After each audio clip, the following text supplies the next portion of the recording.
દોસ્તો અહીંયા શિવ ફાર્મ રિસોર્ટમાં આવ્યો છું એટલે કે સન, સ્વિમ અને સુકૂન આ ત્રણેયનો ત્રિવેણી સંગમ થાય ત્યારે શિવ ફાર્મ રિસોર્ટમાં તમે આવી શકો. એ પણ કેટલા પુણ્ય કર્યા હોય ને ત્યારે આવી ધરતી ઉપર એક દિવસનું સરસ મજાનું તમે પિકનિક કરી શકો. કારણ કે એટલી બધી ગ્રીનરી છે, સરસ મજાનો સ્વિમિંગ પુલ છે, નાના છોકરાઓ માટે 2.5 ફૂટની હાઇટનો, એટલે મોટાઓ માટે સરસ મજાનો સ્વિમિંગ પુલ છે, એટલે ધૂપકા માર્યા કરો. અને આ પહેલો સ્વિમિંગ પુલ એવો જોયો કે સ્વિમિંગ પુલની અંદર પણ ફુવારા છે, એટલે તમને સહેજ પણ એકદમ શીતળતાની અનુભૂતિ થશે.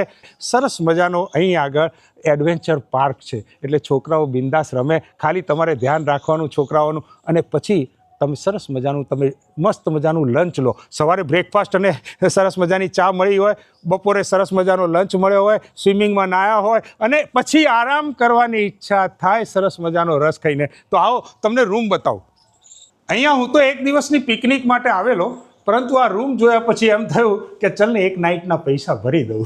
કારણ કે પરિવારની સાથે ઘર વગર પણ શકન જેવું લાગે, ઘર જેવું લાગે, અને એમ લાગે કે અહીંયા જે છે ને એ સ્વાગત કરે છે એ તમે મહેમાનની રીતે નહીં, પરિવારની રીતે સ્વાગત કરે છે. એટલે જ્યાં પરિવાર હોય ત્યાં રહેવાનું મન થાય. એટલે આટલો સરસ મજાનો રૂમ છે, અને રૂમની પાછળ પણ સરસ મજાના 5 રૂમ વચ્ચે એક પર્સનલ સ્વિમિંગ પુલ છે. એટલે જો તમે આવો તો અહીંયા પણ સરસ મજાનું રહી શકો. રાત્રે સરસ મજાના પંખીઓનો કલરવ આવી રહ્યો છે, મોરના અવાજ આવશે.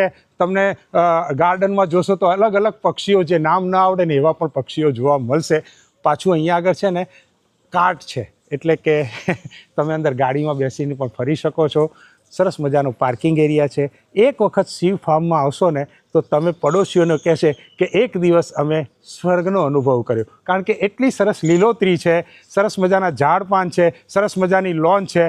પણ આવું બધું હું કહીને થાક્યો, પણ એકવાર તમે વિઝિટ કરી લો. જો આ સ્ક્રીન ઉપર એડ્રેસ આપેલું છે, ફોન નંબર આપેલો છે. સોમથી શુક્ર 800 રૂપિયા, અને શનિ રવિ છે ને થોડી ભીડ વધારે હોય ને, એટલે અમારે મેનેજ કરવા માટે 4-5 માણસ વધારે લેવાને, એટલે 1000 રૂપિયા. તમને જ્યારે અનુકૂળ પડે ત્યારે આવી જજો. એક દિવસ રજા રાખીને સોમથી શુક્રમાં આવી જાઓ, પછી ગમે તો પાછું શનિ રવિ આવો. હા, ચલ બાય બાય.